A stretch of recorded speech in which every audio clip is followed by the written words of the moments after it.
Minhas amigas e meus amigos, boa tarde. Vamos conversar hoje sobre a humildade. Para começarmos, vamos fazer a nossa oração.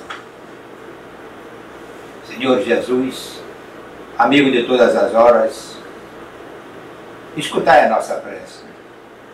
Neste tempo de limitações que atravessamos, dai-nos a capacidade de sermos mais tolerantes, mais compreensivos, sabendo que ocorra o que estiver ocorrendo, isso está sob o seu controle. Você, de onde você estiver, principalmente dentro de nossos corações, assista-nos para que nós possamos realmente ter a certeza de que tudo nesta vida se faz mediante a sua vontade e que essa vontade coincida também com nossos desejos. Que assim seja.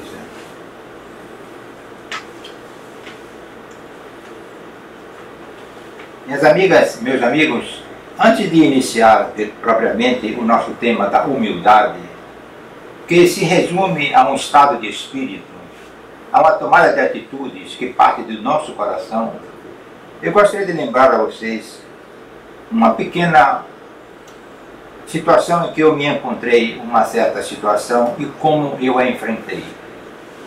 Isso diz em relação aos nossos dias de hoje. Estava eu num consultório médico, aguardando a minha vez. Já era um fim de tarde, esses consultórios médicos geralmente são pequenos. Eu estava de um lado e do outro lado, 3 meninas. A gente, queira ou não queira, sempre ouve a conversa. E eu percebi, pelo jeito que elas falavam, que pareciam meninas de boa instrução, recentemente formadas, porque falaram muito sobre a colação de grau. Eu não podia fazer nada, a não ser ficar olhando para um lado para o outro e tentando me distrair para não me focar no que elas conversavam. Mas uma delas virou para mim e disse assim, de estalo: "O senhor, eu posso fazer uma pergunta?" Ele disse: "Sim, tudo bem, certo? Se for a pergunta, eu vou responder se eu tiver condição de resolver." Ela disse assim para mim: "O senhor acha que Jesus vai voltar pela segunda vez aqui na Terra?"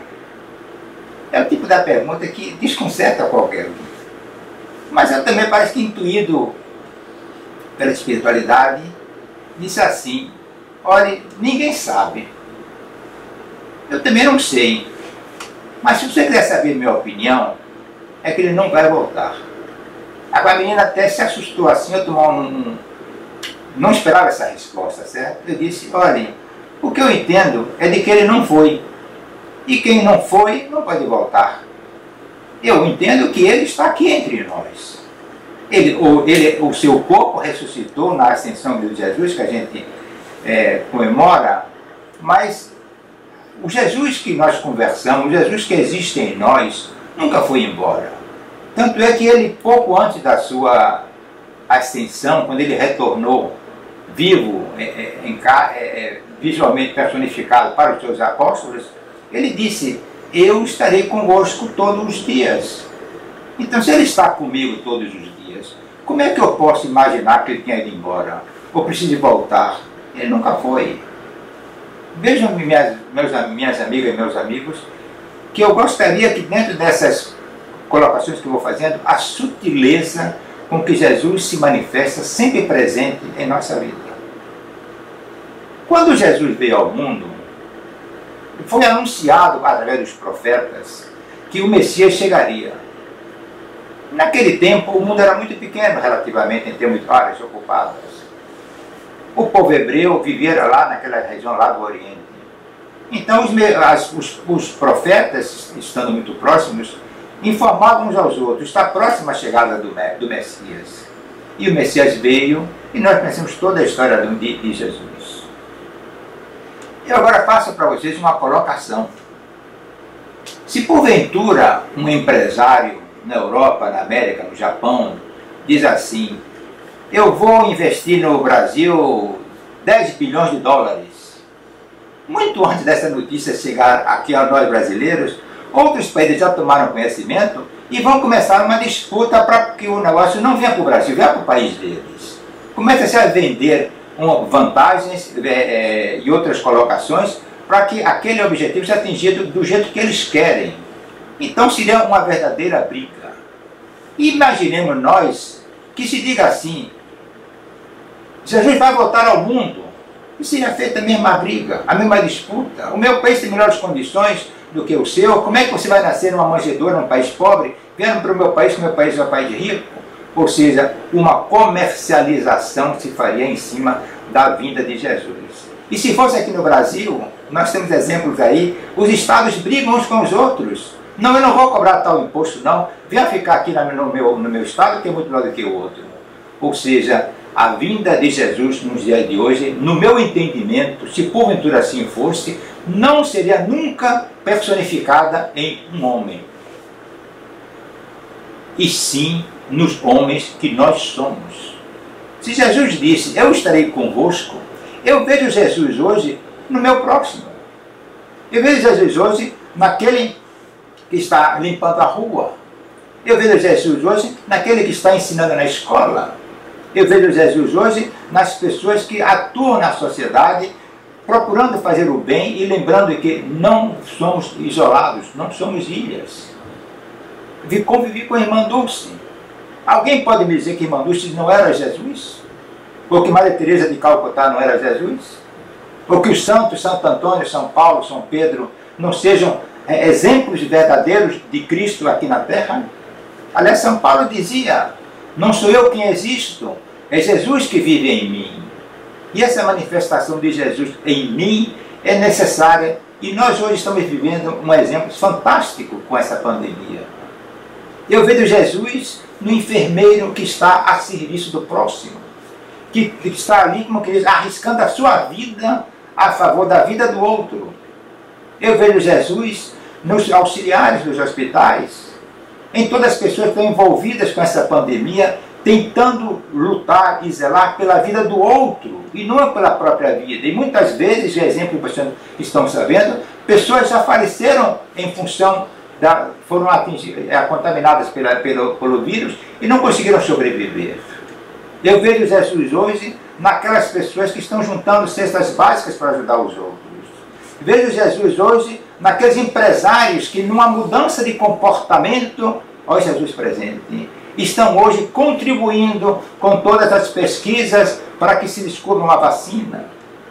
Eu vejo Jesus hoje na mudança de comportamento que estamos vivendo hoje através das pessoas que são os nossos governantes e aqueles que são os que determinam as orientações para esse tratamento. Eu vejo hoje nos pesquisadores, nos laboratórios, no silêncio, Jesus presente. Então eu perguntaria a vocês, a pandemia veio por acaso? No meu entendimento, não. A pandemia veio para sacudir o homem, sacudir as mulheres, que nós precisamos mudar. Vimos seguindo um caminho que não é talvez o caminho traçado pelo Cristo que falava em humildade. O homem tornou-se orgulhoso, poderoso, achando que não precisa mais de nada, que sozinho vai resolver tudo, ou seja, demonstrando um poder que na verdade ele não tem.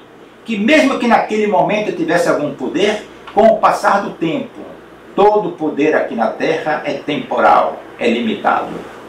Haja visto o que ocorre com ditadores ou com pessoas poderosas. Enquanto eles têm saúde, enquanto eles estão com a vitalidade em pé, certo? Conseguem mandar e dar ordens. O tempo passa, o corpo deles vai envelhecendo, o poder dele vai minguando, e chega um outro mais jovem e toma o poder dele. Isso não é o poder de Deus. O poder de Deus é um poder verdadeiro que domina você, dizendo: você e eu somos um só. Quando o que nós falamos aqui ainda há pouco, esse tal se acha o tal, e os outros são seus subordinados, os outros são seus subalternos, os outros são menores do que ele. Esse poder não é o poder de Deus. O poder de Deus é um poder de amor. Então esse Cristo que veio à Terra, esse Cristo que esteve conosco e que está conosco e que vai estar todo o tempo conosco, é o único que é o verdadeiro. É este homem que trouxe para nós exemplos de humildade que nós vamos conversar agora. O que é ser humilde? Muitas definições existem, mas eu daria duas definições e me prenderia a elas da seguinte maneira: ser humilde é reconhecer-se pequeno diante da grandeza de Deus, diante da grandeza da criação de Deus. Interessante, não é? Nós nos achamos os tais, eu posso fazer aquilo, eu tenho condição, eu mando, eu determino, mas na hora não sabe reconhecer de que nossa vida é efêmera. Essa vida, essa reencarnação em que nós estamos hoje, tem um começo e tem um fim. Então, cadê a sua humildade, meu amigo? Cadê a sua humildade, minha amiga? Mas existe um outro aspecto complementando esse. Ser humilde é reconhecer as suas fraquezas. Não somente reconhecer as suas fraquezas, como ter a humildade, aí, repito, a força da palavra, de saber conversar com Deus sobre suas fraquezas.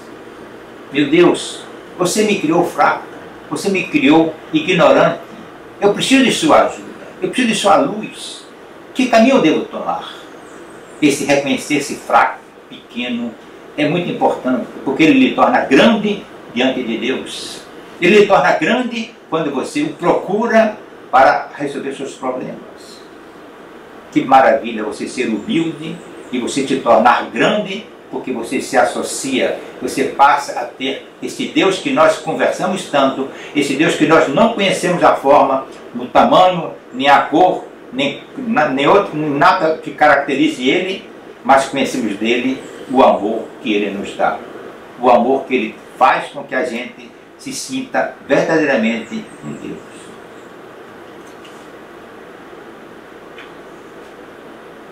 No princípio dos tempos, o homem vivia nas cavernas. E de lá para cá, ele evoluiu muito. Ele se diferenciou, distinguiu dos animais porque ele raciocina. E como ele raciocina, ele foi criando melhores condições de vida. Uma das coisas que vem daquele tempo para cá e que evoluiu de uma maneira, principalmente nos últimos anos, de uma maneira muito rápida e maravilhosa, é a comunicação. Antigamente, um homem, para comunicar com o outro, tem que falar pessoalmente. Se não fosse assim, não haveria como ele conseguir transmitir a sua informação. O tempo vai passando e existem as pessoas que levam recados de uma ponta a outra.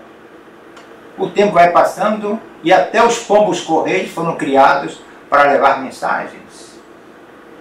E cada vez que se criava um processo mais rápido, mais claro, o mundo encurtava.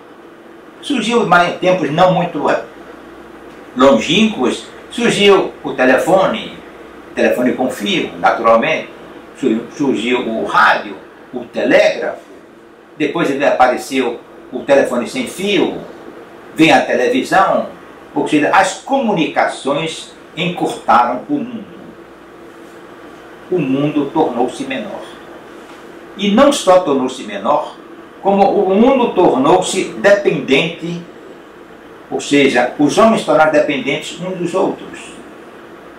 E essa comunicação que encurtava o mundo afetou principalmente aspectos comerciais. A pessoa poderia comercializar um certo produto, a soja, por exemplo. Se não fosse a comunicação, ele ia dizer: o meu preço é tanto, eu produzi, custou tanto, eu aumentei o meu lucro, eu quero tanto. É uma conta muito rápida e muito fácil de fazer. Mas acontece que um outro país, possivelmente até distante, também produz soja. E a soja de lá tem um preço diferente do preço que eu estou cobrando aqui. Então o comprador faz: não, eu não vou comprar em sua mão, não, eu vou comprar na mão do outro, porque o outro é mais barato. Ou seja, a comunicação faz com que o comércio internacional seja único, em que as coisas dependem umas das outras.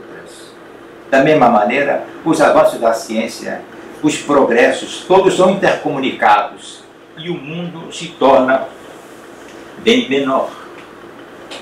Em outras palavras, e esses pontos que eu gostaria que vocês fossem analisando, na hora que o mundo se torna bem menor, você percebe os homens não são ilhas.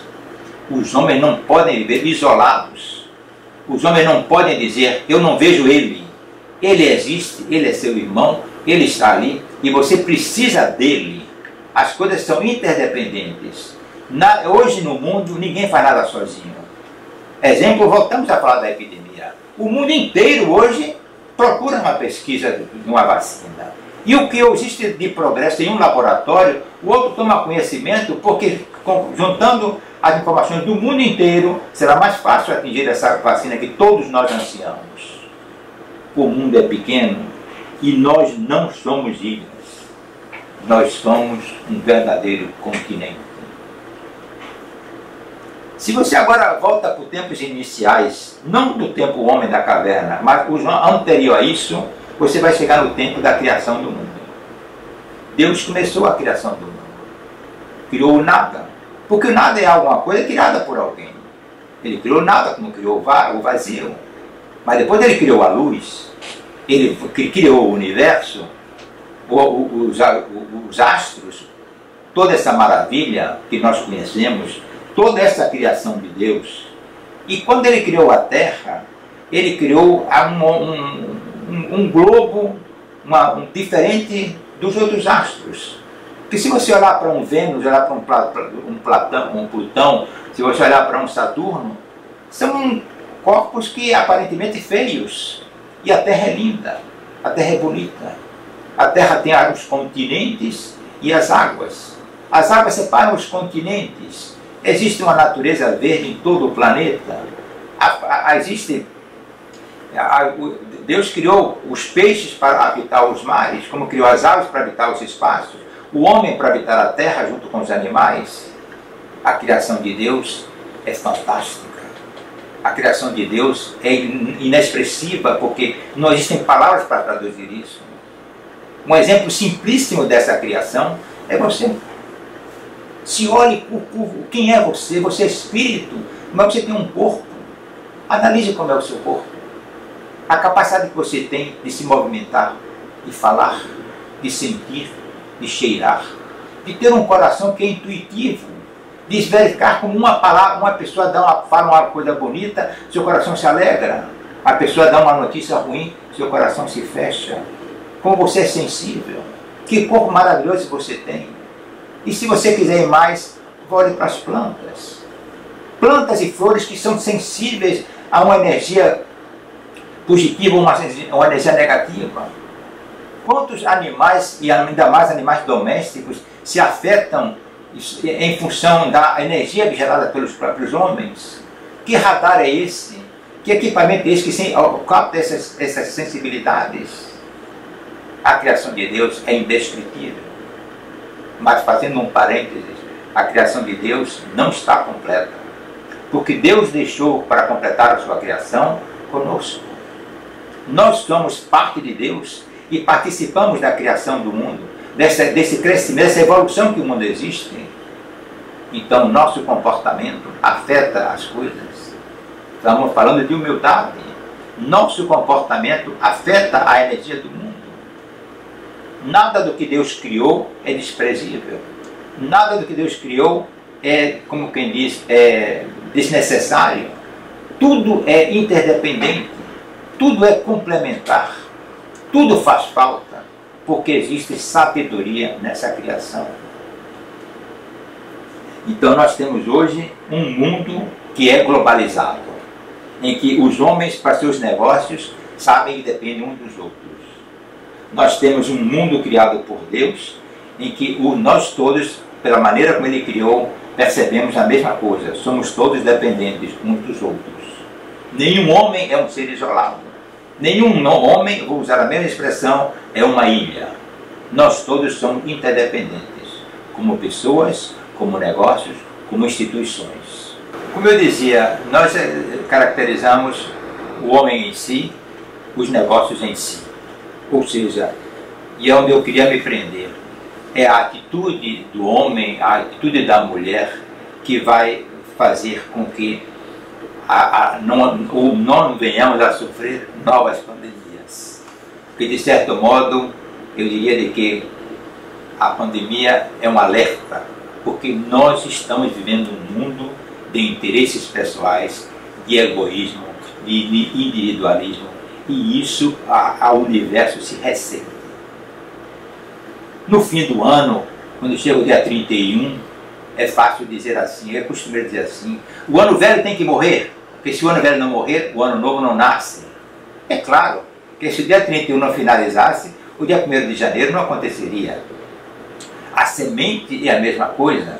A semente precisa morrer para poder nascer a árvore e produzir o fruto. E eu diria numa comparação, o homem atual precisa morrer para renascer um novo homem. Um homem de alma lavada, um homem que enxergue exatamente a sua condição de filho de Deus. Olha o que eu estou dizendo e estou lembrando. Nós somos filhos de Deus e nos esquecemos constantemente disso e saímos no tapa, porque eu vou resolver do meu jeito. Eu não ouço desaforo.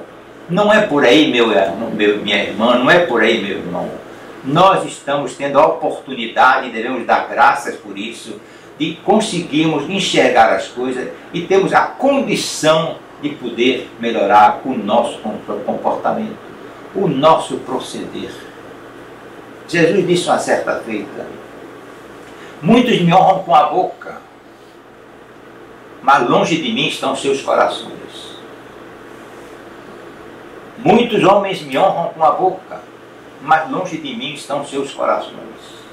E nós, infelizmente, temos vivido hoje num mundo em que realmente os interesses pessoais é o que mais toca as pessoas.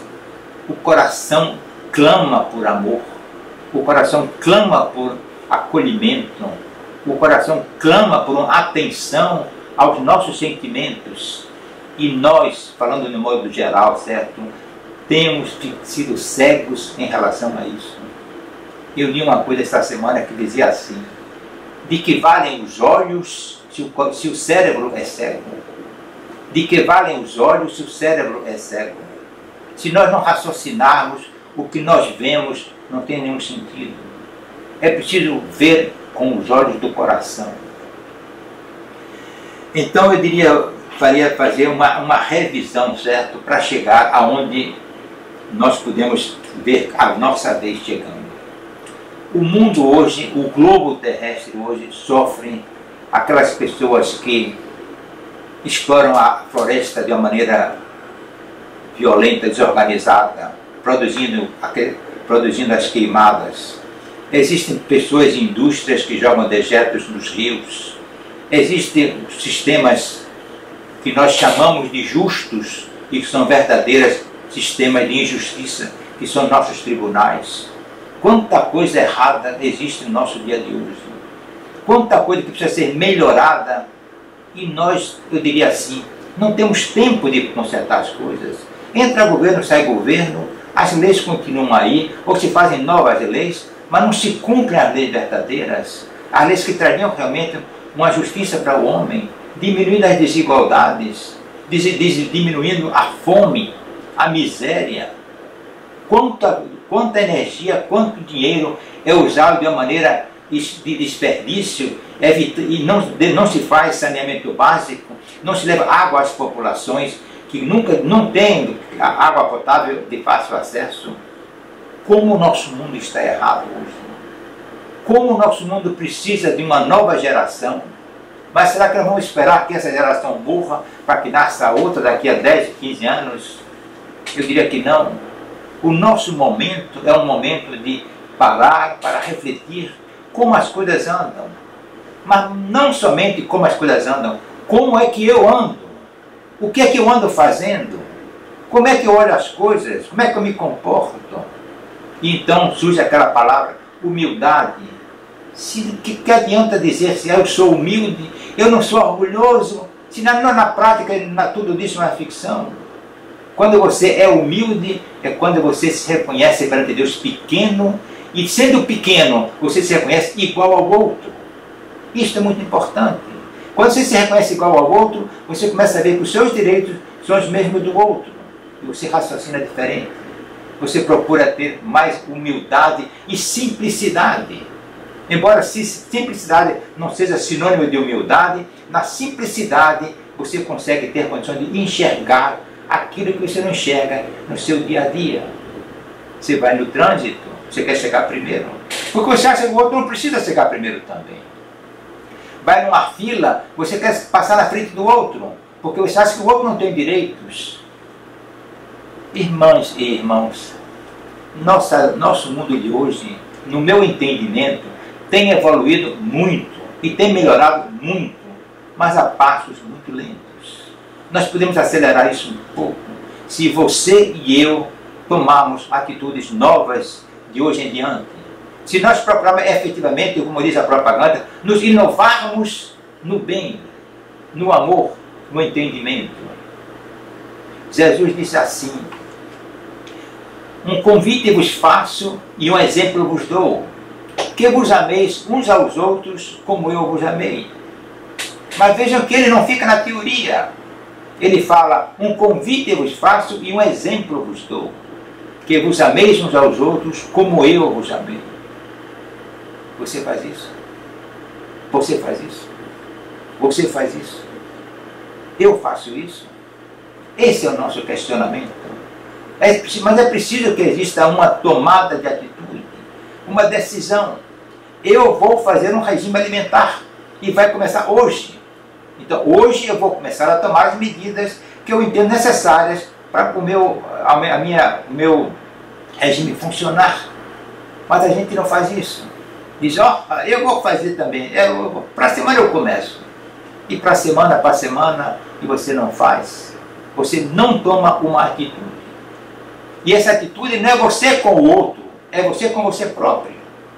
Então você precisa dizer a você mesmo: eu vou mudar. Eu vou me melhorar. Não é mudar da água para o vinho, nem acontecer que a vida vai ser diferente. Sua vida vai continuar sendo igual. Mas eu posso ponderar o seguinte: eu tenho sido uma pessoa muito arrogante. Então eu posso começar a partir de hoje a controlar a minha arrogância. Eu tenho sido uma pessoa muito grosseira. Eu posso começar a mudar o meu comportamento. Eu não costumo perdoar, não costumo levar desaforo para casa. Analise um pouco. Você pode perdoar, sim. Aliás, eu vi um artigo a semana passada que dizia assim: perdoar não é problema de religião. Perdoar é uma questão de saúde. Ou seja, a sua saúde física e mental melhora se você não guarda com você o rancor, o ódio, a vingança.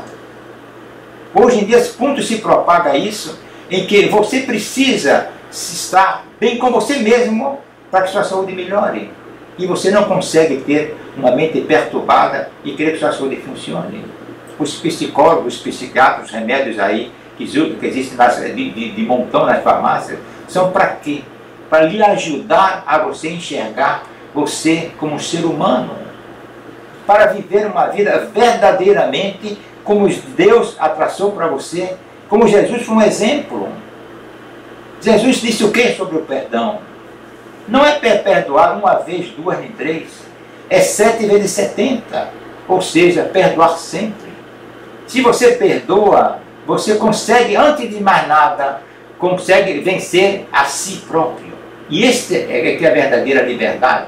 Aqui é que você sente como é livre, quando ele é dono de si próprio. Então você se perdoa para perdoar o outro. Como nós poderemos transformar esse mundo num mundo melhor? Podemos transformar esse mundo num mundo melhor se nós tomarmos a decisão e nós começarmos a praticar aquilo que nós gostaríamos que o outro fizesse. Não, meu amigo, não, minha amiga.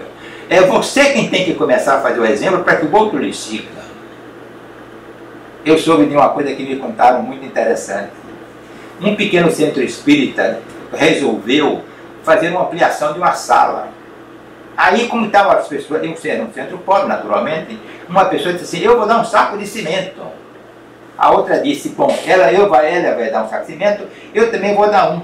E apareceu uma terceira pessoa se dispondo a dar um saco de cimento. Então já eram 3 sacos de cimento. Parece que alguém lá, que teria uma condição melhor, ou por questão de orgulho, disse assim: eu vou dar 20 sacos de cimento. Então pronto, já temos 23 sacos de cimento. Vamos começar segunda-feira. Combinado, todo mundo dá setor. Segunda-feira vamos começar a obra. Vem a segunda-feira, não chegou um saco de cimento. Não chegou o segundo. Não chegou o terceiro e não chegou os 20. Daí lavar os telefones, foi o que houve. Aí a pessoa que disse que dava um saco de cimento disse assim: não, ela não disse que ia dar 20, mas ela dá os 20 que depois eu dou o meu. Ou seja, não tem sentido uma coisa dessa. Se você está disposto a dar um saco de cimento ou 1 quilo de cimento, pegue esse cimento e leve lá no lugar onde você se dispôs a dar. Não importa o que o outro esteja fazendo. Ou seja, você tem que tomar uma decisão. Você tem que tomar uma iniciativa e fazer aquilo que você acha certo. Não importa o outro. O outro está ali porque Deus nos fez irmãos. Deus precisava de muitos de nós para fazer a obra que Ele está fazendo. Deixe Ele em paz. Viva você a sua vida. Vamos melhorar o mundo. Vamos tomar uma atitude em que realmente, quando a gente melhora o mundo, a gente está se melhorando. Uma definição fácil para a escuridão é a falta de luz. Uma definição para os problemas do nosso mundo: desamor. O que é o desamor? É a falta do amor. Não existe nenhum pecado no mundo que você dê qualquer caracterização melhor do que essa: falta de amor. Se é injustiça, é falta de amor. Se é fome, é falta de amor por não distribuir os alimentos como deveriam distribuir. Se é, como é que chama, violência, é falta de amor por não ter as oportunidades que deveriam ser dadas a todos. E por aí vai. O único amor que eu conheço na minha vivência é o amor de Deus. Jesus é quem melhor caracterizou para nós esse amor, através de servir, através de doar. Então eu pergunto a vocês, que proveito podemos tirar dessa nossa conversa de hoje? Falamos e que? Daqui a pouco vem o fim da palestra, faz a oração final, até logo. É sexta-feira, véspera de sábado, fim de semana legal. Precisamos tentar, em cada momento, em cada atitude, buscar um significado. Um significado, por senão a vida torna-se inócua. A vida torna-se sem expressão. E nós precisamos deixar um legado, que não seja um legado material, mas um legado de exemplo. Isso é que é o mais importante. Então, o que é que eu poderia fazer para poder melhorar minha vida? Acreditar. Acreditar, ter fé. E por que eu devo ter fé? E fé em quê? O homem tem uma capacidade de raciocinar. Então, quando você diz assim a uma pessoa, me permita, assim não, eu queria dizer uma outra coisa, certo? Fé é questão de religião, outra besteira. Um grande empresário diz assim: eu vou investir no meu negócio $1 milhão. Por que ele faz isso? Porque ele raciocina, ele estuda, ele analisa e ele tem fé que o seu dinheiro, o seu capital investido ali vai produzir lucro. A expressão mais clara e mais tranquila é essa: fé. Eu sou engenheiro civil. Eu construo um prédio de 10 andares. Então o que aconteceu? O que me possibilitou fazer isso?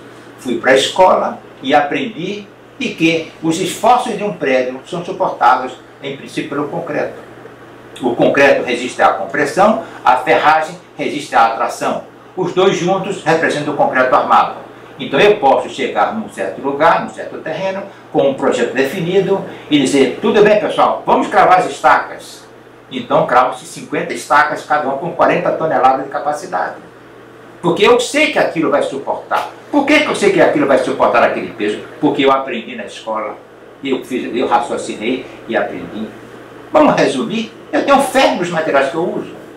Eu acredito que eles realmente se comportam como me ensinaram. É fé. Você quer ter fé em Deus? Estude. Analise. Quem é você? De onde você veio? Para onde você vai? Quem lhe deu a capacidade de sentir, de raciocinar, de enxergar? Você foi feito de quem e de onde? E os rastros que estão aí? E a natureza? E os peixes animais? Vieram de onde? Quem fez? Raciocine, meu amigo. Raciocine, meu irmão. E verifique como é pequena a compreensão humana. Mas você sabe que existe uma energia invisível. Existe uma vida que você não toca, mas que é mais verdadeira do que a que você vive hoje. Então, minha amiga, meu amigo, vamos ter fé. E se você não tem fé, faça o seguinte: na humildade do seu coração, faça uma prece a Deus para que Deus ilumine seu caminho, para que Jesus que está em você abra seus olhos e o seu coração. E então você vai começar a ver a beleza da vida, a beleza da obra de Deus em você. Como é gostoso fazer o bem, como é gostoso você amar, como é gostoso você servir ao outro. Eu tenho plena certeza que as vítimas da pandemia, dos profissionais de saúde, você poderia perguntar a qualquer um deles: você está morrendo dando sua vida a serviço do outro? Você está revoltado? Eu duvido que ele diga que está revoltado. Ele provavelmente vai dizer a você coisas da vida. Se era para servir, eu servi. Se era para poder fazer isso, eu fiz, porque eu abracei a profissão de enfermeira, de médico, porque eu sabia que tinha que correr esse risco. Mas por amor à minha profissão, que hoje estou perecendo. Mas pelo menos eu pereço, mas ele está sendo salvo. Que maravilha dar a vida pelos outros, como Jesus fez, como Jesus faz.